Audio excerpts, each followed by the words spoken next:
Tennise podcasti Matchpall toob teieni Tallink. Tere tennisesõbrad! Järjekordne Matchpalli saade läheb eetrisse 18. jaanuaril. 45. saade tuleb meil täna ja külaliseks Eesti Tenniseliidu juhatuse liige, aktiivne harrastustennisist, sporditoetaja ja muu hulgas ka Calgary olümpiapronks Allar Levandi. Tervist! Ja saatejuht endiselt Riho Kallus. Tervist! Kõigepealt päevakajalistest teemadest, et päris hullud lood tunduvad olevat lahti seal Australian Openi mullis.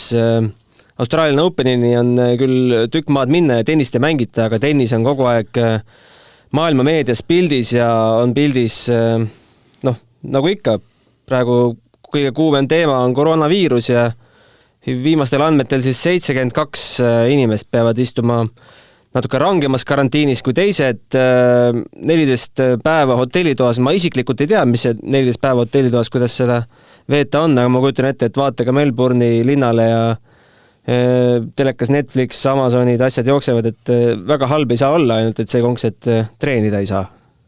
Kuidas teile mehed tundub? Oled sa Allar istunud 14 päeva järjest hotellitoas?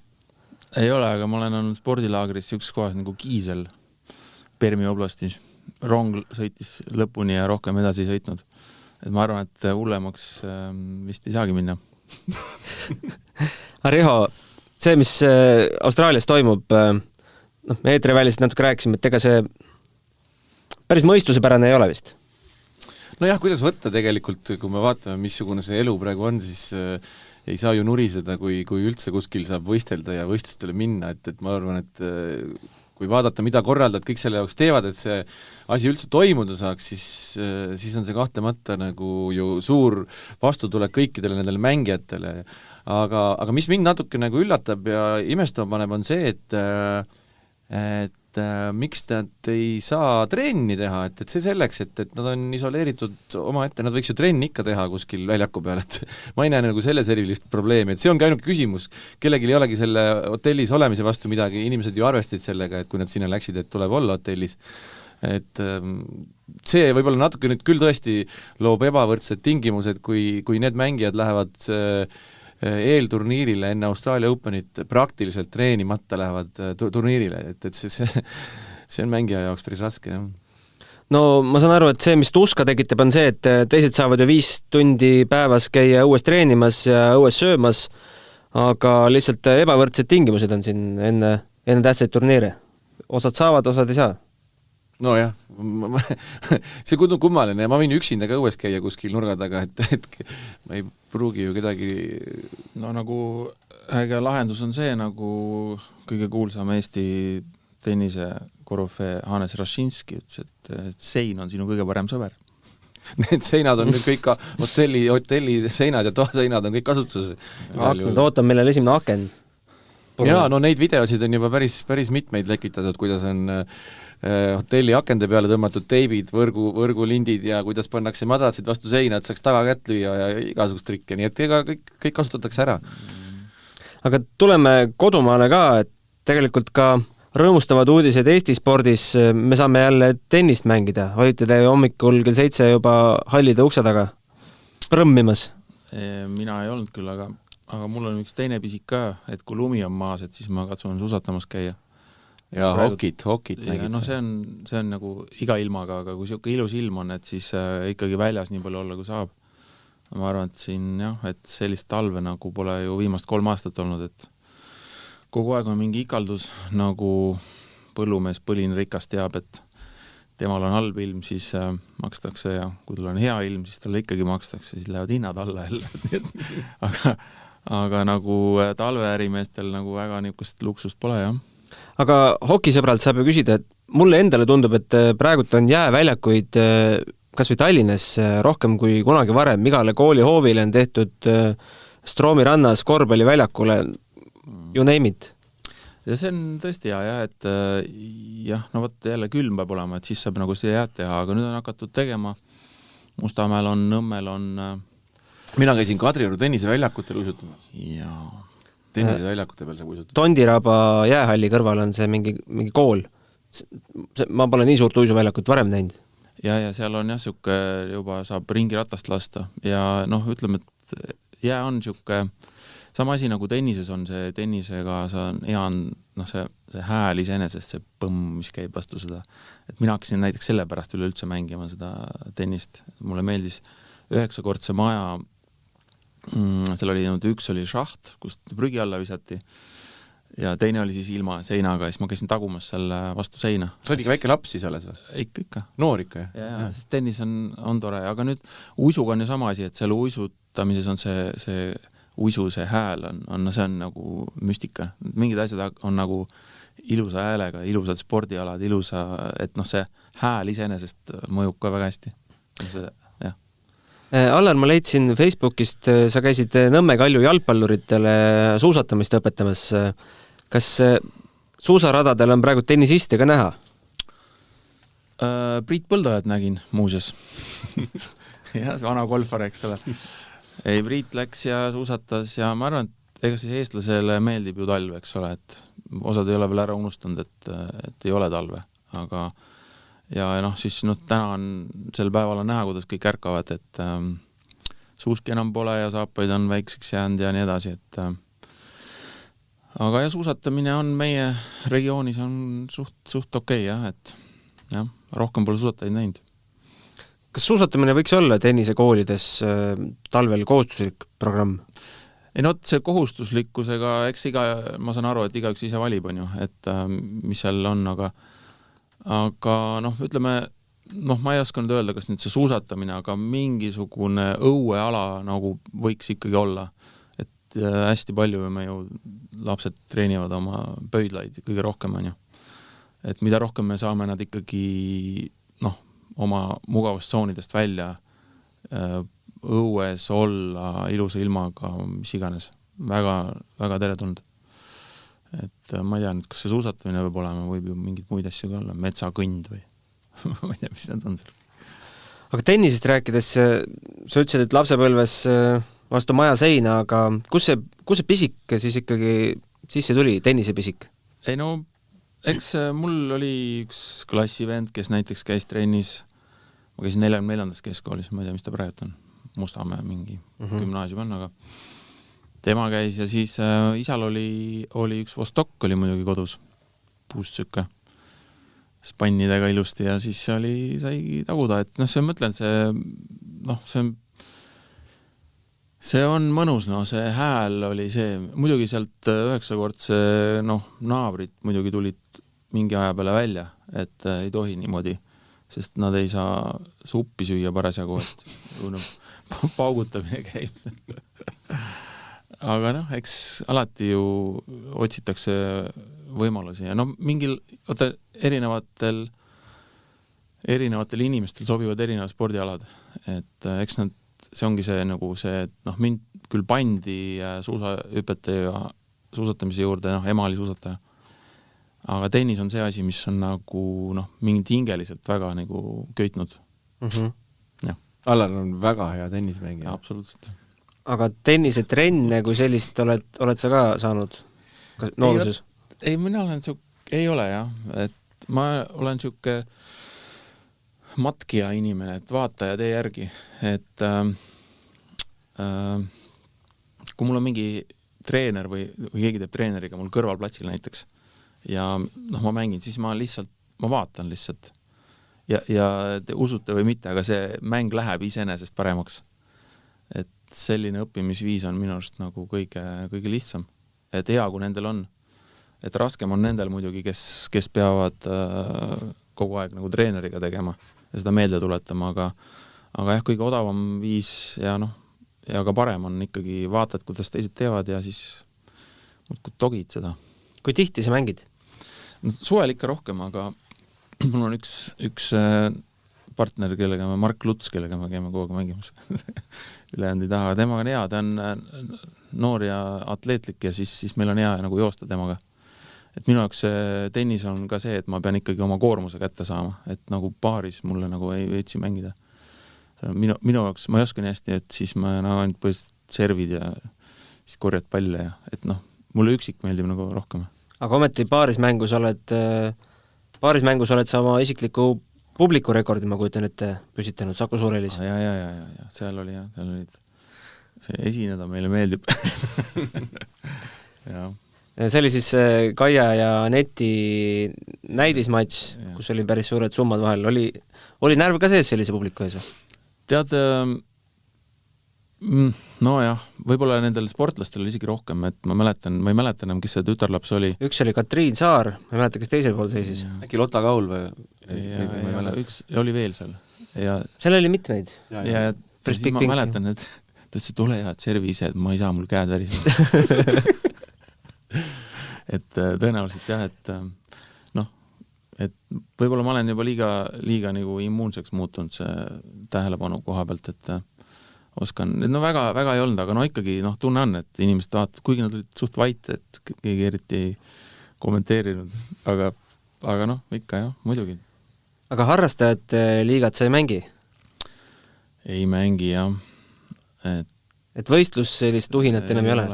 Ei ole jah, seda kunagi oli, aga kuidagi on jäänud ära, et näiteks ma okis ka, ega mulle ei meeldi ka võistelda seal. Võistlusega on alati tekib mingisugune pinge, aga ma enam ei taha, ma tahan sporti teha ikkagi nagu selles mõttes, et nauding on ju. Et osad naudivad lõpuni välja sellist vastasseisu. Kui on kogu aeg võita vaja, siis mees nagu Erki Nool, temaga ei ole võimalik üldse midagi muud teha. Et tal on kogu aeg on vaja võistelda. Hakkas seda noole mängu mängima, siis ta ütles ka, okei, ma teen sulle ikkagi ära. Et kogu aeg on tal vaja võistelda, et ma ei tea. Ta oleks võinud veel paar aastat teha seda kaugushüpet või mis ta tegi, ei mäleta, mis ta tegi üldse. Mingit ala tegi. Mingi ala tegi. Aga ometi punktide peale sa mängid trennis ka, et sa päris ja ikka. Niisama ei joksi. Ei, jah, aga see on see, et turniiril ikka tekib mingisugune uus tase, on ju, et sa pead nagu ikkagi tahad, jah, aga juba tead seesmiselt juba teine inimene ütleb seest, et nüüd aitab, on ju, et naudi seda. Aga jah, punktid on ikkagi nagu tähtsad, on ju. Ei, ma olen näinud, teil on ikka treeningul ka Margiga väga vihased võitlused käivad seal. Tema on põhimõtteline, vaata, tema on noor mees. Tema ei taha ka kaotada. Ei taha, noorel ei taha kaotada. Santanale muidugi, temaga on nagu raske, on ju. Temaga ma olen ka mänginud, aga tema on ebameeldiv vastane.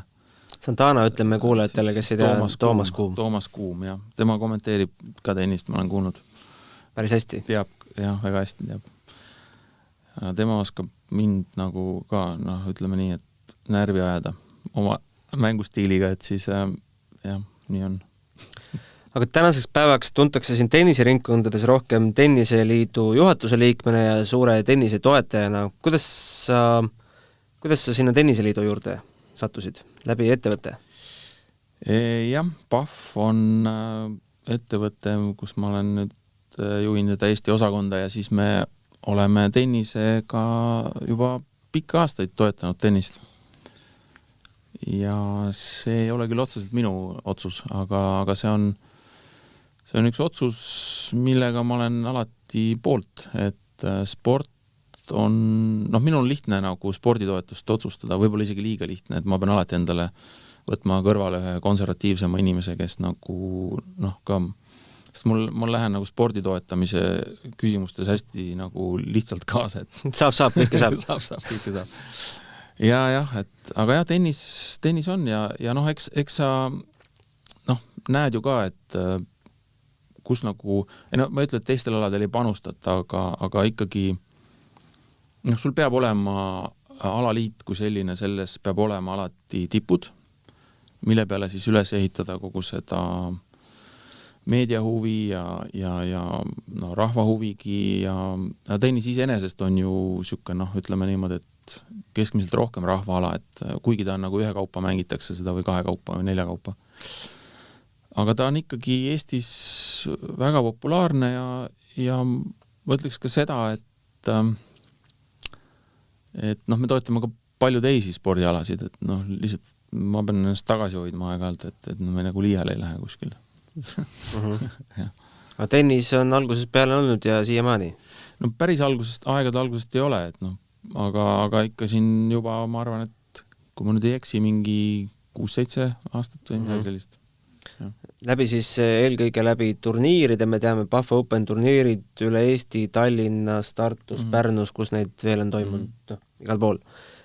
Mis minu küsimus on see, et kuidas te ettevõttes tajute seda, et see ära tasub, et see tagasi tuleb? Kas inimene näeb Pahv Open silti turniiril ja läheb kohe panustama või kuidas? No ei ole jah, et see on nüüd turunduslikud küsimused on need, mis alati tekitavad küsimusi ja sponsorlus on üks nendest, mis on nii pika ja pika vinnaga, et seda ei saa nagu teha 1 aasta, eks seda peab mitu aastat ja siis see nagu mõjub hästi ja seda ei anna mõõta kuskilt otsast. Et ta siis kas on või teda ei ole ja tal ei ole, nagu kui me läheme teeme Delfisse või Postimehesse reklaami on ja siis sa saad mõõta seda, mis siis juhtus. Aga sponsorlusega on jah, mingid läbi küsitluste võib-olla, sa saad siis teada, et kas seda nagu inimesed nagu hindavad seda, kas nad üldse teavad sellest midagi. Et selles mõttes on ta siuke ehku peale minek, et aga kui sa ise usud ja tehakse, kõige tähtsam on ikkagi see, et need alad, mida sa toetad, need inimesed teevad seda nagu hingega, et sa näed, et see läheb nagu õigesse kohta, et ja siis on nagu kergem nagu ka edasi toetada. Muidugi vahendeid peab ka olema, vahendid ei tohi otse lõppeda, siis mõtles raha. Aga te olete pigem, mulle tundub, võtnud selle suuna, et toetame turniire, alaliitu ka, ma saan aru, aga ühte konkreetset sportlast te ei taha nii-öelda võtta enda objektiks? Ei, tähendab, meil ei ole nagu selles mõttes suurt alaliitu toetades sa saad ikkagi suurema sellise väljundi, et ühe sportlase peale kinni jäädes sul võib olla hea ja sul võib olla halb, aga ma pean alati nagu see peab alati hindama ju ka seda, et sa pead ikkagi õigustama seda rahasummat, mis sa sinna annad. Et see peab kuskilt otsast ikkagi nagu kas või ikkagi tulema tagasi, on ju. Et kas siis imagoloogiliselt või mis iganes on ju. Et see peab kuidagi nagu tunta olema. Ja.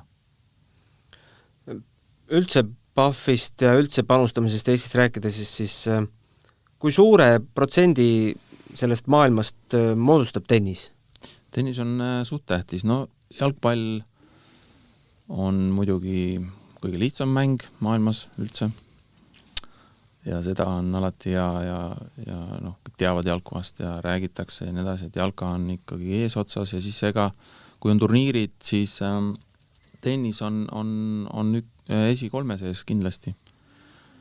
Ja nüüd ma vaatasin just neid KF ka ennem, kui ma ära tulin, et praegult saad nagu kogu turniiri panna ja seal on KF-id on päris kõrged, aga täppi panna, meestel on võib-olla lihtsam täppi panna, aga naiste KF-id vist algasid kuskilt, ma ei tea, 7 või? Et naistel oli hoopis teised nagu palju kõrgemad KF-id, seal ju võib juhtuda 6-0, 0-6, 6-0, eks ole. Kes see juhtis seal praegu? Minust oli Osaka oligi 7 ja siis oli see Sabalenka oli teine, vist oli 11 oli KF ja Anetil oli 41 näiteks.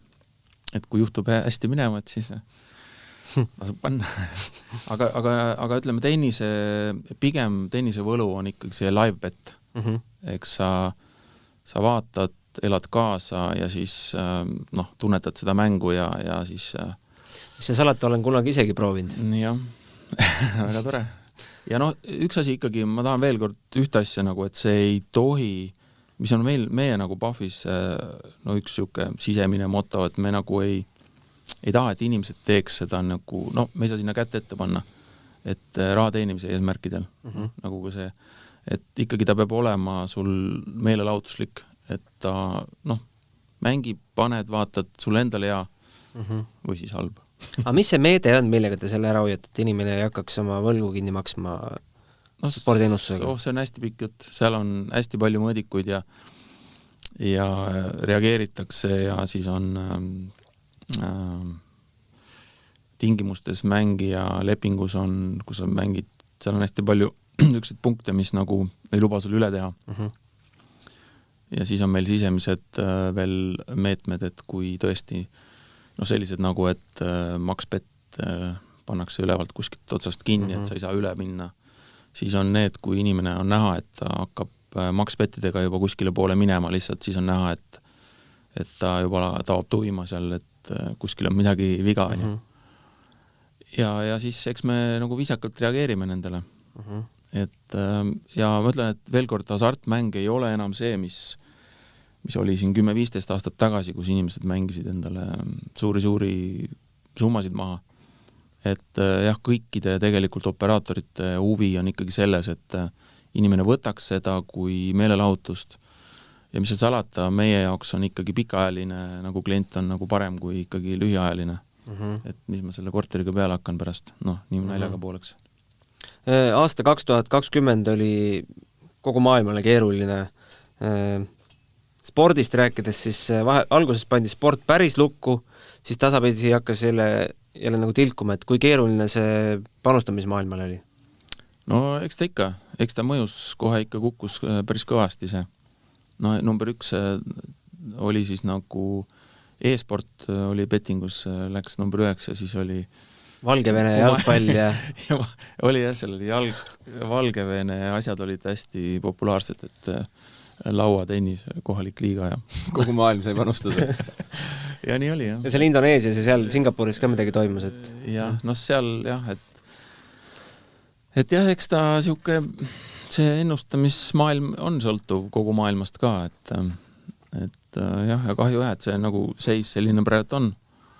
Et ma ei tea, kas ta nüüd lõpeb või lõppe, aga igal juhul sport, tal on uute väljunditega tulnud tühjad saalid, eks ole, ja tühjad platsid või pealtvaatajaid ei ole, on ju. Et ma ei kujuta ette, et see on ju tegelikult tehtud pealtvaatajatele, et ma ei kujuta ette, kuidas see nagu edasi võib minna niimoodi. Et ma tean konkreetselt inimesi, kes ei vaatagi enam jalgpalli, sest see ei paku enam midagi.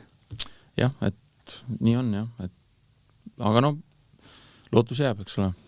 Aga sellist tendentsi on näha, et need, kes spordiennustusega olid tegelenud, kaldusid rohkem sinna kasiino poole, need meelelahutuslikud mängud? Jah, eks neil on tegelikult on ikkagi erinev hingeelu natukene peti ja kasiino inimestel. Lõppkokkuvõttes on ta hasartmäng sellegi poolest, aga nad on erinevad ja nad jäävad omad asjade juurde ikkagi. Et võib-olla seal mingi hulk vajas oma kire rahuldamiseks mingisuguseid muid mänge ka, aga ikkagi see ennustaja on ennustaja. Ja paljud nagu teavad, jälgivad sporti ja siis et siis nad ikkagi jah, see, kui see oli see kinnine periood, siis ikkagi väga palju kadus ära meil jah, neid ennustajaid. Tennis ja panustamine, sellega koos käib ka see pahupool, et kokkuleppemänge on ikkagi päris palju, tundub, et on tegelikult läbi ajaloo lihtsalt, nüüd on see tennise puhtuse üksus, Tennis Integrity Unit selle asja tõsisemalt kätte võtnud viimastel aastatel. Palju te oma ettevõttes sellega kokku peate puutuma? Otseselt meie mitte, sest meie ostame ikkagi teenust, meil on üks, kes kohvi teeb, meil on olemas üks suur organisatsioon, kust meie ostame, on Kambi ja tema siis nagu otseselt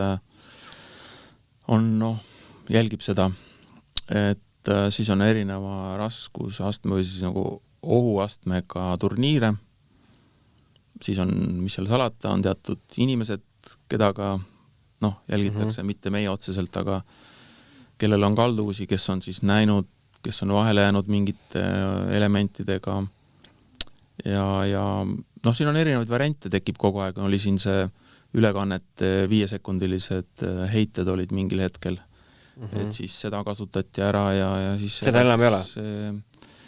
Ikka mingi video enne? Ma ei oska seda öelda, kas seda on või ei ole, aga seda erst vähem ütleme. Mina tean küll, et kui nagu ka futures turniiride ülekannetel öeldakse, et peab 30 sekundit delay olema just bettingu pärast ülekandel.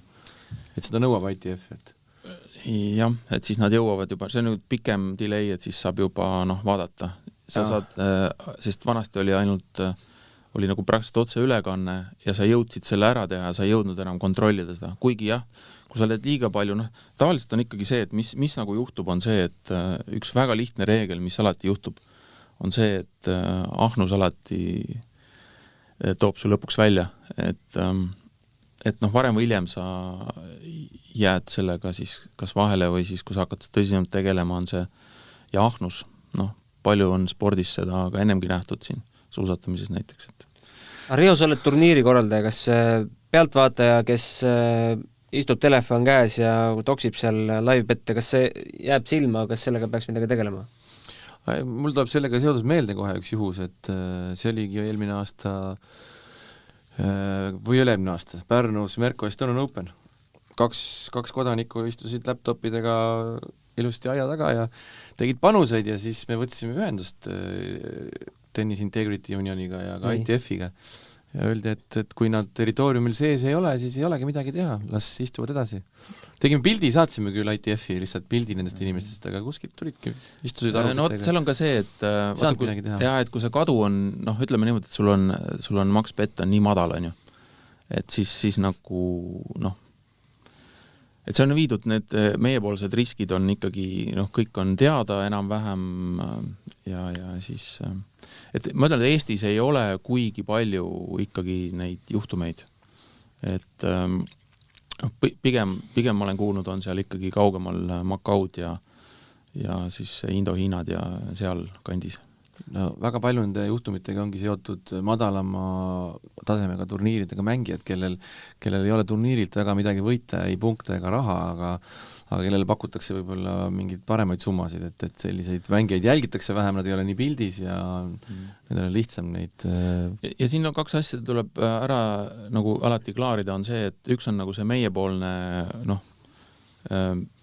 mis me siis nagu võidame või kaotame, eks ole, meie hoiame need asjad ära. Me hoiame nad madalate petiga, madalam turniir, oht on nagu suurem, me ju ei tea, kas keegi vigastas, on ju. Me lihtsalt näeme seda nime ja ta võib-olla hakkab mängima või ta peab järgmisel turniiril juba jooksma ja ta annab poolfinaali ära lihtsalt, ütleme, ma pean ära minema. Mul hakkab seal et väga palju neid asju pole näha, aga meie hoiame selle omad asjad ära. Nüüd teine asi on see, mida sa mainisid, et on siis need kokkuleppemängud, on ju. Ja see ei ole enam nagu meie talrek. Ja see ongi nagu huvitav on see, et sellega tegeleb antidopingus on meil nüüd üks üksus siin, millega tegeleb ka Eestis, nimi ei tule meelde, aga tegeletakse sellega, aga see ei ole jälle, see ei ole nagu meie talrekus, eks ole, meie hoiame omad asjad ära, ja siis kui on midagi, siis me peame seda politsei poole pöörduma.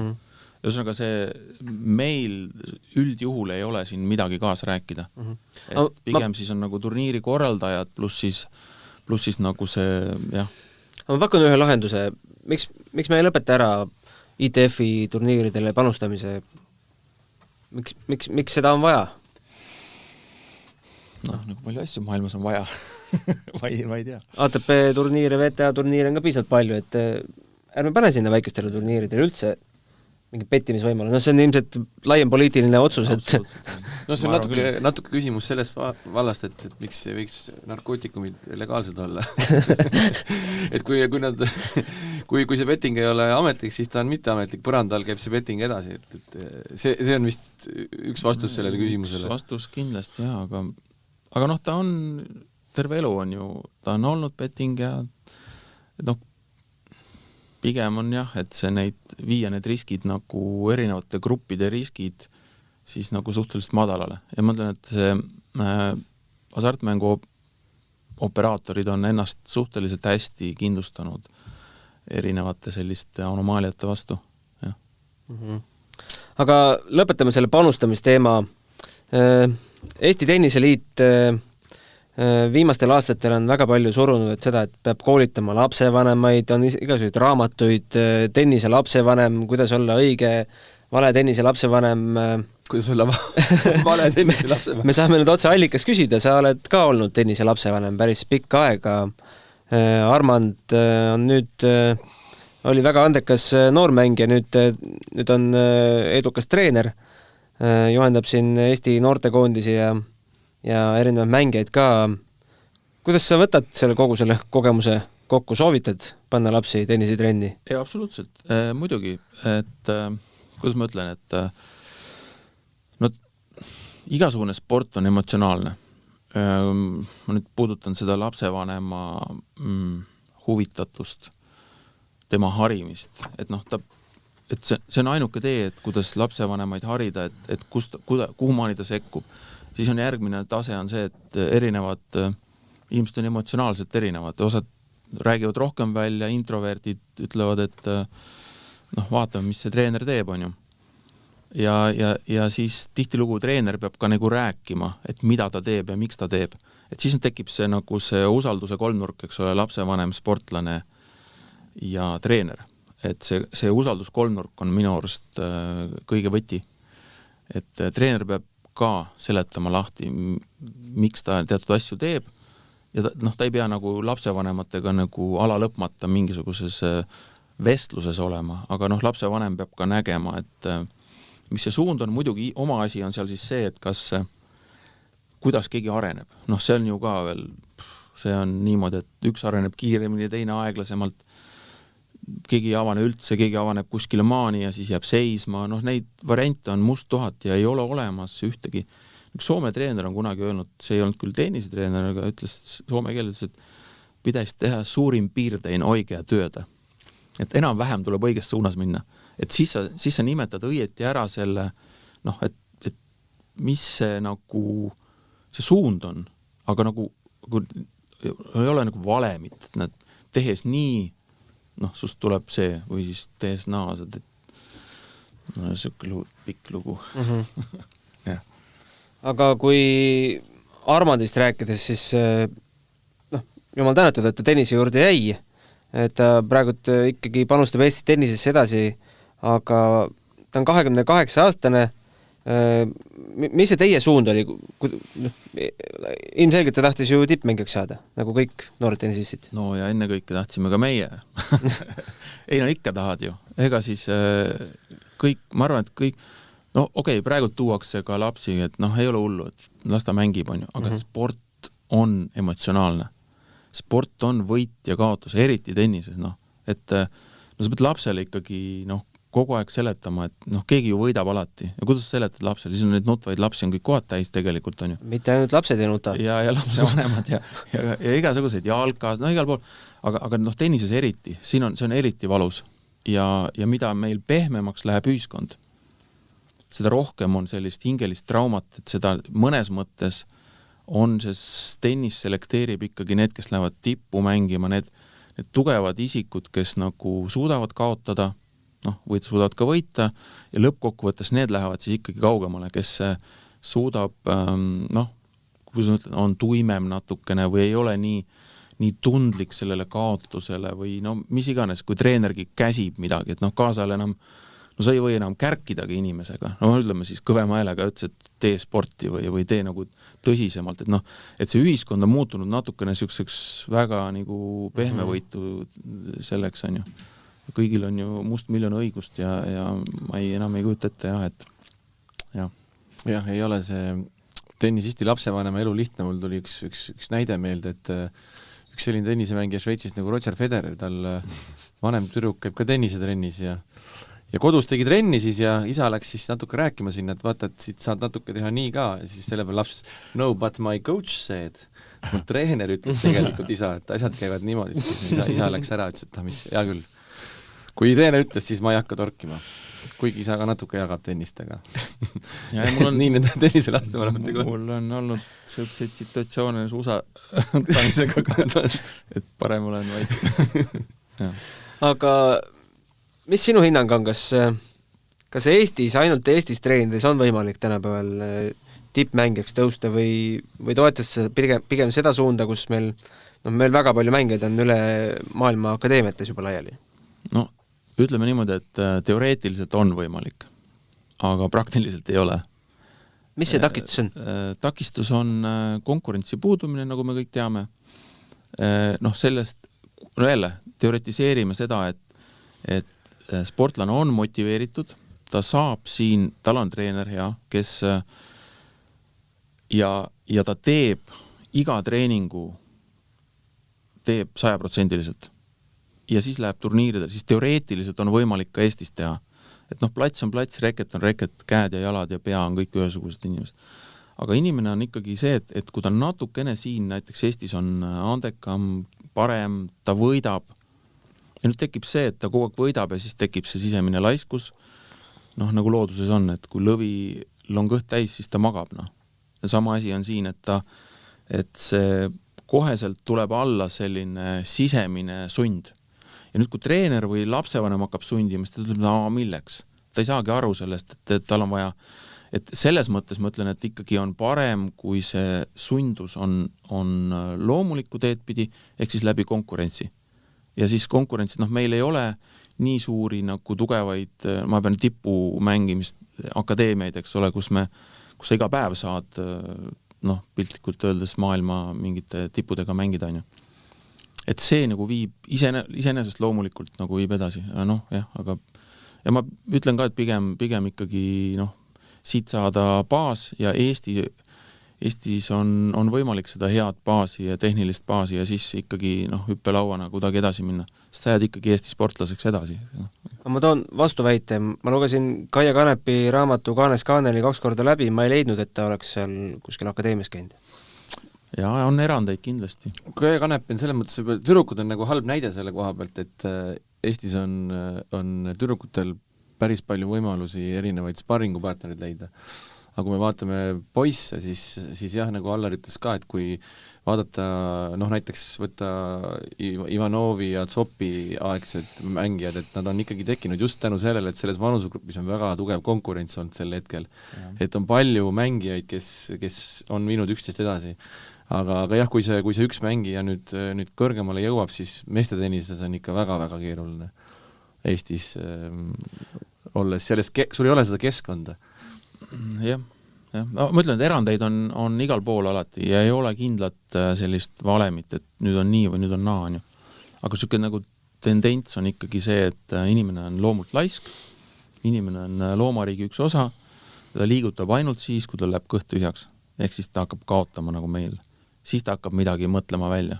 Kuni ta võidab või ta on teistest parem, võidad ja teed, aga sellist nagu, et vaata, jäädaksegi rahul, et võitsin Eesti meistrivõistlused, tore, aga tegelikult su potentsiaal võib-olla läheb nagu ülespoole ja siis oligi nagu, sain Estikatel ja lähen sinna, mängin 3. katti ja saan teises ringis, on ju. Siin vahepeal oli ju, et poisid olid siin väga tublid, on ju, kõik said uue varustuse ja jagati susse ja sasse ja kõike tasuta, on ju, ja siis läksid esimesse ringi 3. kategoorial ja kõik said peksa, on ju. Ehk siis nagu, et siis ongi niimoodi. Aga ma kujutan ette, et lapsevanemale on siuke päris suur risk ka saata ju laps akadeemiasse, et keegi ei garanteeri, et sealt edu tuleb. Sa otseses mõttes taod seda pappi sinna alla, et aga kas ühel hetkel tagasi tuleb, garantiid ju ei ole. Ei ole tennisesse akadeemia ka mingi võluvõti, et tennis on individuaalsport ja enamus nendel sportlastest ikkagi põhimõtteliselt elavad ju koti otsas ja tuuril oma treeneriga koos, et nii nad enamalt jaolt on tekkinud ja kasvanud, et kui sa pead sattuma väga heasse akadeemiasse ja väga heasse seltskonda, sest seal on ka 95% on ju raha tegemine. Ja minu nagu üks nägem, kuidas Eestis nagu teha või mitte teha. Ma arvan, et me võiks, sest meil on ju superbaase olemas, väljakuid, kas või see mis ta on tondi tennise, et selle baasil me saaks teha väga tugeva akadeemia ja tõmmata siis, nagu me oleme Rihoga sellest rääkinud ka, et regioon tõmmata siia kokku, kas või perioodiliselt koos treenides ja luua selline nagu baas, nagu on Riia lennujaam, kust kõik tulevad välja, eks ole, me tõmbame siia, teeme sellise, see võiks olla teoreetiliselt, ma ütlen, et mis asi päästaks, et me ei peaks nii palju väljas võib-olla siis jooksma Hispaaniasse, ma saan aru, et seal on soe ja nii edasi, on ju. Aga sellised, teoreetiliselt on siia võimalik luua siukene keskuse moodi asi. ma oleks väga õnnelik, kui keegi seda teeks. jah, iseenesest mul on ka kurb vaadata, kui meie poisid mängivad ju kõik Soome liigad täna, käivad Soomes treenimas, et aga miks need soomlased ei võiks meile tulla? Miks nad siia ei võiks tulla? No eks nad on natuke suurem ja neil on natuke rohkem kõiki kui meil. Ja see ongi see täpselt see, mida Allar räägib, et see olekski see võti ja pääsetee, kui me suudaksime ise koondada, sest tegelikult praktiliselt kõikides naaberriikides on väga häid mängijaid ümberringi siin, Grand Slami võitjaid. No lätlased Grand Slami võitjad soomlastel maailma esireketpaaris mängus, no võta igalt poolt siit. Ja ma ütlen, et see, miks mitte ka Venemaa, sest Venemaal on neid niinimetatud teise ešeloni mängijaid, kes on meile väga head partnerid siin võiks olla sparringus kas või. Igal juhul see, minu jaoks see tundub nagu loogiline tee, mida võiks proovida, ma ei teagi. Oled sa seda ideed tutvustanud ka tenniseliidus? Erinevatel tasanditel ikka. Aga seal on alati see, et ideid on ju palju maailmas, aga nagu keegi peab selle ära tegema.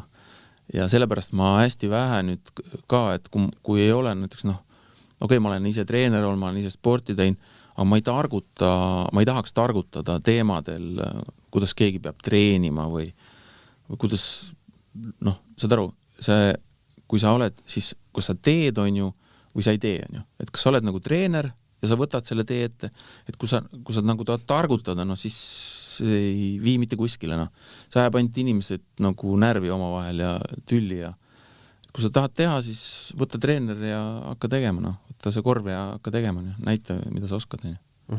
Et selgest nagu see targutamine ei vii mitte kuskile, et okei, mõnedel inimestel on see privileeg, et nad saavad mingid ideid välja öelda, aga kui sa vaatad ka tennisevõistlustel, siis on ju hästi palju inimesi, kes tahavad rääkida sel teemal. Kas või lapsevanemad, endised sportlased, kogu aeg on seal eestikatel näiteks tullakse kokku ja sellest ainult räägiti, kes, kuidas, midagi. Kõik teavad ju, kuidas sopp peaks lööma ees kätt. Ja, aga see, mõnes mõttes on see nagu tore, et sellest räägitakse. Selles mõttes, et keegi ei hakka teda nagu õpetama. Hakkavad, ikka lähevad. Hurjutama. On ka neid. Nii on, jah. Näed sa praegustest mängijatest, sa ei pea nimelist välja ütlema, aga näed sa järgmist Jürgen Soppi näiteks, kes suudaks, me kunagi ei tea ju. Aga... Kunagi ei tea, jah, aga ma tean, et spordiperekond Lajalid panustavad kõvasti, et jälle võtame see, hakkame, pojakene, me kõik tunneme üksteist. Ma tean, Marti tean ju, me olime siuksed väiksed ja jooksime ringi koos, eks. Mart on käinud suusa hüppetrennis, omal ajal oli ta Motokrossi liidu koondises, on ju. Ta teab ka ju ikkagi nagu mingit üldist nagu seda spordiasja, et ta teab ka seda, et kui sa ei panusta, siis sa ei saagi midagi teha. Et kui sa 100% endast ei panusta, siis kui teooria on selles, et kui sa panustad 100%, siis on sul 50% teoreetiline võimalus õnnestuda. Aga kui sa ei pane 100, vaid paned 70, siis see nagu see 50 kukub nagu tasemelt allapoole. Ehk siis nagu ta teab neid põhitõdesid ja ma arvan, et eks siin on veel, kellegile ma teen kindlasti liiga, kui ma neid nimesid ei nimeta, aga Mart tuli meelde. Tuli meelde, jah.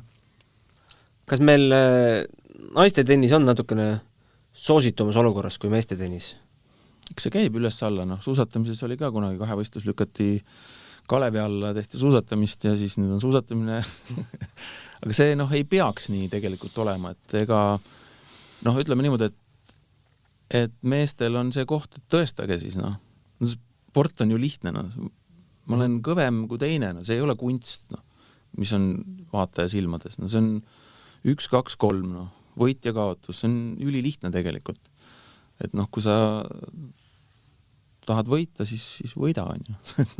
Ja naised on, meil on tublimad praegult, Aneti ja Kaia näol. Ja mul on hea meel, et nagu Kaia ikkagi, teeb ja see ei ole mitte see, et kas tema võidab või kaotab. Antud vanuses, kuskilt vanusest on ülitähtis vanematel nagu sportlastel olla eeskujuks. Et igas võistkonnas, kus jäävad vanemad tegijad sisse, ükstapuha, mis spordiala sa võtad, on niisama nagu mentori õpetaja rollis ja nad peavad seda natuke ise tunnetama ka, et kes rohkem, kes vähem, aga see on ülitähtis, see on nende roll. Nad peavad aru saama ka seda, et mingil hetkel sport lõpeb ära, on ju. Et sa niikuinii lõpetad ära. Et siis sa annad oma kogemused, oma eeskuju, kõik selle nagu annadki edasi ja sellised sportlased on hästi vajalikud ja naistel on, ma ütlen, et Kaia on selles mõttes väga, väga hea näide. Ja. Ma ise natuke võib-olla kahtlen, kas ta sellele eeskuju asjale mõtleb. Mul tundub, et ta lihtsalt viimased aastad on nautinud seda, mis ta teeb teiel rinnal. Ja seda ka, jah, et kui ta veel naudib, siis jumala pärast, aga ta on ikkagi, kas ta nüüd osaleb aktiivsemalt või mitte, siin on olemas igal pool näiteid, kes, see on inimese isiksusest jälle kinni, aga ta on ikkagi, ikkagi vaadatakse teda, et kas või see juba, et näed, ta teeb nii kaua, ikkagi, mis ta teeb, on ju, ta ju, sellest ju kirjutatakse, et selge see, et ta ei ole võib-olla nii lahtine suhtleja, aga inimesed on erinevad, eks ole. Aga eeskujuna ta on ikkagi olemas. Jah.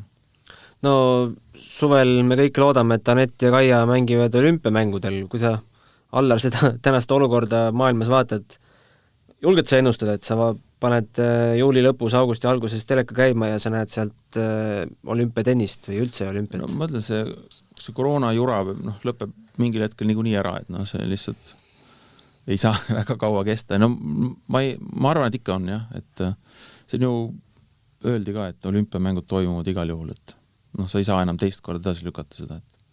Erinevaid variante on kõlanud, et kas lükkame ühe pool tsüklit edasi või terve tsükli või... siis tuleb koroona 2 ja koroona 3 ja 19. Brasiiliast juba ma kuulen, tuleb koroona 27. Et kui niimoodi tahta, siis jah, aga mingil hetkel peab see normaalsus meie mõttes, muidugi mis asi on normaalne, okei, me ei hakka nii sügavale minema. Sport, mul tundub, et võiks ikka veel edasi kesta, sest see on ju ainuke asi, mis meid sellest koroona mullist nii-öelda korraks nagu eemale toob, et vaata sporti ja tundub, et ongi kõik normaalne. Jah, ei sport on meelelahutuse osa, jah, et ta on ühiskonnas ikkagi väga tähtsal positsioonil. Ma arvan, et spordi häda on nagu olnud see, et ta on liiga kommertsialiseerunud. Et sporti on läinud minu arust, ta on kaotanud sellist, kuidas ma ütlen, nagu rahva nagu toetust või et ma suudan ka, ma pean silmas seda, et liiga palju raha on. Seda vist enam ei pidurda, mul tundub. Ei, seda ei pidurdagi, aga ma lihtsalt ütlen seda, et kui on rohkem raha, siis läheb veel rohkem raha ja mis siis mis sa siis nagu lõppkokkuvõttes, ma saan aru, et ülekohtune, et kui keegi kas või tennises on ju, et kõik üritavadki sinna rahadesse, et raha on mingis mõttes stimulaator või lükkab sind asju tegema, aga nagu laiemas mõttes, ma ei mõtle ainult tennist, on raha on liiga palju, et kaob ära see tegemise mõnu või kui me võtame, me mängiti ju jalgpalli on mängitud ju kogu aeg raha eest ja ilma rahata ja staadionid on ikka täis olnud. Et naiste korvpall ja meeste korvpall ja ühed on siis makstakse jubedaid summasid ja teised teevad lihtsalt mõnuga. Ma ütlen, et korraks tasub vaadata naiste korvpalli. Et minu arust on see... Kus raha üldse ei ole? Jaa, ütleme Eesti mõttes, raha, aga nad mängivad seda mõnuga. Nad täpselt samamoodi võitlevad, nad ühed kaotavad, teised võidavad ja see spordi olemus on seal olemas. Sul on olemas võitja, sul on olemas kaotaja, sul on olemas võitlus ja naised esindavad sellist, seda väga, väga edukalt, et sellist sporti et kui me lähme liiga sinna rahadesse ära üles, on ju, siis hakatakse, ma ei viitsi teha, sest mul on raha vähe. Et lõppkokkuvõttes, spordi olemus ei ole ju rahas tegelikult, vaid on rohkem selline et mis mina ma tahan ise enda jaoks ju enne kõike teha, võib-olla lapse vanemate või ma ei tea, aga okei, see raha jutt, aga minu arust on natukene seda, aga seda ei tõmba pidurit ka, et seda ma jah. Jah, aga natuke võib-olla nii-öelda tuleb see loomulik pidur iseenesest ette, ehe näide on ju nagu WRC ralli sari, eks ju, et mingi hetk ongi see, mida suurem raha, seda rohkem see ise tapab ära seda osalust. Just, ja on olnud kunagi oli Chicago Blackhawksis oli üks treener, oli soomlane Alpo Suhonen ja tema just ütles, see oli vist mingi 20 aastat tagasi, ütles, et härrased tippsportlased ja managerid siin ümber ringi, et ma saan aru, et te kõik muudkui surute, aga lõppude lõpuks võib tekkida selline seis, kus me peame peale maksma, et inimesed meil tuleks vaatama. Täna nemad maksavad, et meid vaadata, et me kaugeneme sellest rahvast nii palju. See hakkab sellest peale, et ükski lapsevanem ei taha enam anda oma last sporti, nii tippsporti, mida me tegelikult osas telekast ja naudime, eks ole. Ta näeb seda, et see on niivõrd raske, see on niivõrd kitsas teema, et stopp on ju. Ja siis ongi see, et pange mu laps lihtsalt, las ta siin togib on ju. Sellega tapetakse see tippsport ära, aga see tapetakse, et sinna pannakse järjest rohkem raha. See järjest kaugeneb, ütleme nagu poliitikud kaugenevad rahvast. Samamoodi on see, tegelikult on see sama tendents, seda ei saa pidurdada, aga seda tuleb tähele panna. Et ma ei tule Eestit esindama, kui ma nii palju raha ei saa. Kuulge sõbrad. Siin on näiteid küll ja veel selliseid, juba Eestis isegi. Erinevatel spordialadel, erinevatel mängualadel, see peaks olema nagu üleüldse nagu püha, on ju, et sa tuled mängida oma maa eest ja mängidki, ja mängid nii, et verininast väljas.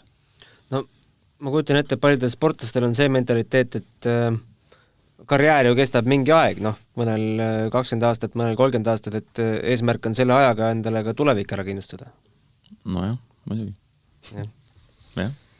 Jah, paljudel sportlastel see üldse võimalus on ja paljudel aladel, et see on ikka väga-väga üksikutel üldse võimalik.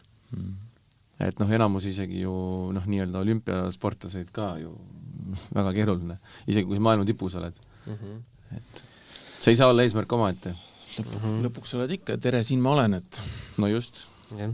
Aga Allar, kui sa juba siin oled, küsiks siis natukene kriitikat ka. Mis sa tänapäeva Eesti spordi ajakirjandusest arvad? Mis suunas see on läinud, mis sul silma riivab? Ei, mind ei riiva absoluutselt midagi. Kuna ma ei ole otseselt seotud nagu ühegi spordialaga, siis alati on kriitika, vaata küsimus on selles, et tegelikult ju räägitakse õige, kriitika võib olla natukene üle võlli või mitte, aga faktid jäävad faktideks on ju. Et kui sa oled 37 või 29, sa ei saa öelda, et on hästi. Ajakirjandus peab ju ajakirjanik peab selle kuidagi ju välja ütlema. Et ta ei saa öelda, et see on unt, on ju, mitte kriimsilm, eks ole, Et kuidagi tuleb see välja öelda ja siis on neid solvumisi, aga jah, et kui jalgpallurid kaotavad, siis nad kaotavad, on ju, et midagi teha ei ole, või korvpallurid kaotavad või sa pead selle kuidagi ju välja ütlema. Aga tennisist kaotab 4. ringis. No mina arvan, et Eesti ajakirjandus on ikkagi väga kursis asjadega. Võrreldes igast muude maailma, kus küsitakse, et tere, ma tahaks intervjuud teha, aga mis asja sa tegid või mis sa oled või kes sa oled? Et ma ütlen, meil ikka teatakse väga palju ja väga minu arust täpselt, jah, võib-olla mõnele kellelegi tehakse haiget, võib-olla nii, aga see ongi elu, See ongi sport, see on ju mõõdetav. Et selles on lihtne, Sulle sportlasena on tehtud ajakirjanduse poolt haiget?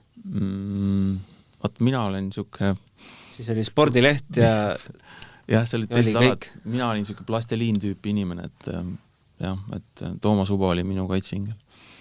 Jah, need ajad on, mis tennises on ka möödunud, ma isegi mäletan, kui ma kunagi aastalõpu Mastersit korraldasin ja Jürgen selle võitis, siis esimene ajakirjaniku küsimus oli, et Jürgen, kas sa Kaiat võidad? Mitte, et kuidas sul turniir läks. Enam ei ole sellist asja. Kas sportlasel on rohkem vaja ajakirjanikku või ajakirjanikul sportlast? No, see on nüüd, jah. Igavõikuline küsimus. Sa tead ikka seda vastust niikuinii. Ei, tegelikult ei tea. Ei, ma arvan, et mõlemad on ju, see ongi see. Ma lihtsalt näite tuua, kuidas on asjad on erinevad, on ju. Et erinevad ajastud. Muidugi on mõlemal vaja, üks tahab ju kajastust ja kui on kajastus, siis on see sama raha, eks ole, siis on see au ja kuulsus. Toetajal on ka ju kajastust. Ja toetajal on, ikka see on. Ja teisest küljest on see siis, kui hakatakse, härrased toimetajad hakkavad siis välja rebima neid kontekstist, neid müügilauseid, on ju.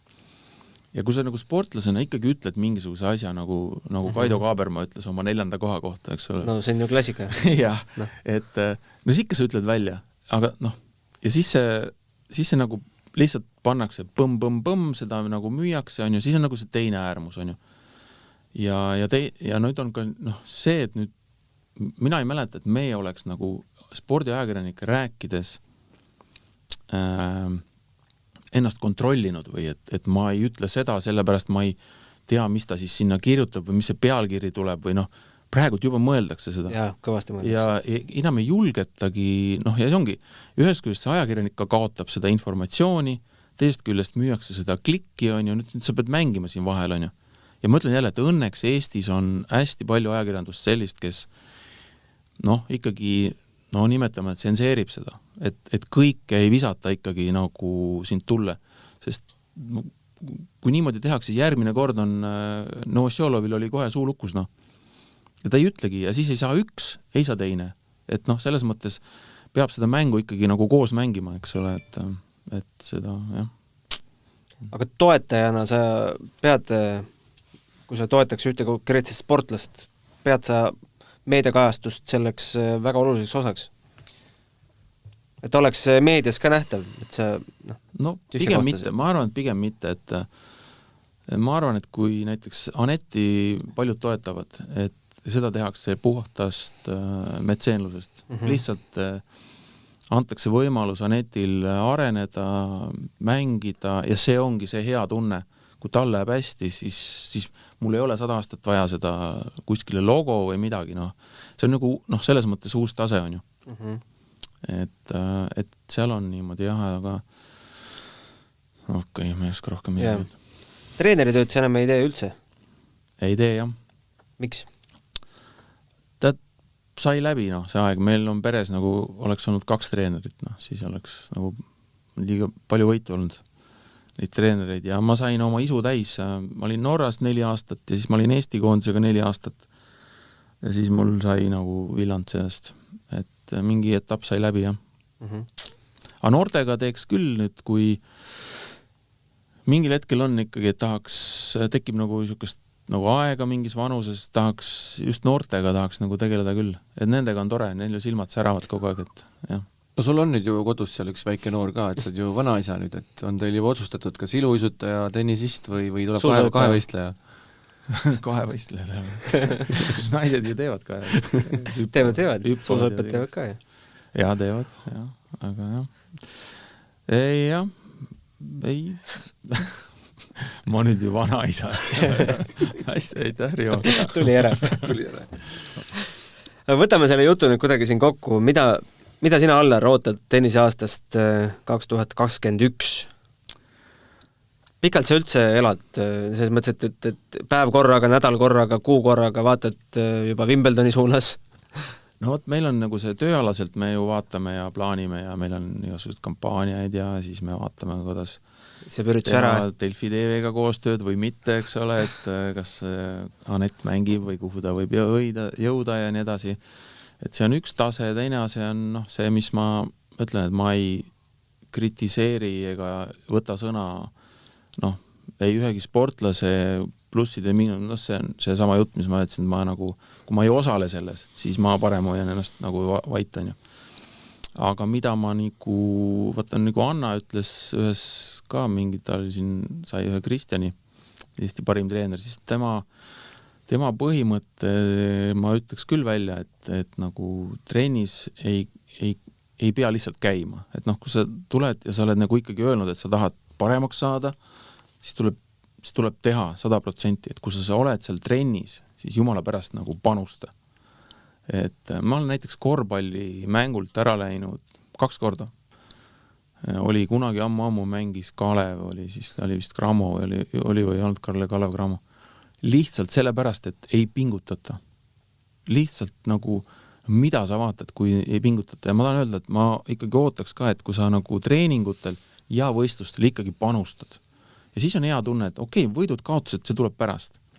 Ma ootaks ikkagi, et 100% panustad ja siis sa näed, mis see tulemus on. Isegi kui see tulemus ei ole ootuspärane. No ja, aga see ongi elu, eks ole. Ja. Aga suurepärane, Allar, et sa said oma kiirest päevakavast meile tunnikese pühendada, tund saabki kohe täpselt täis. Jõudu ja kordaminekuid isiklikus elus, tööelus, suusarajal, just, tenniseväljakul. aitäh! Aitäh kuulamast, järgmise korrani! Aitäh! Tennise podcasti Matšpall toob teieni Tallink.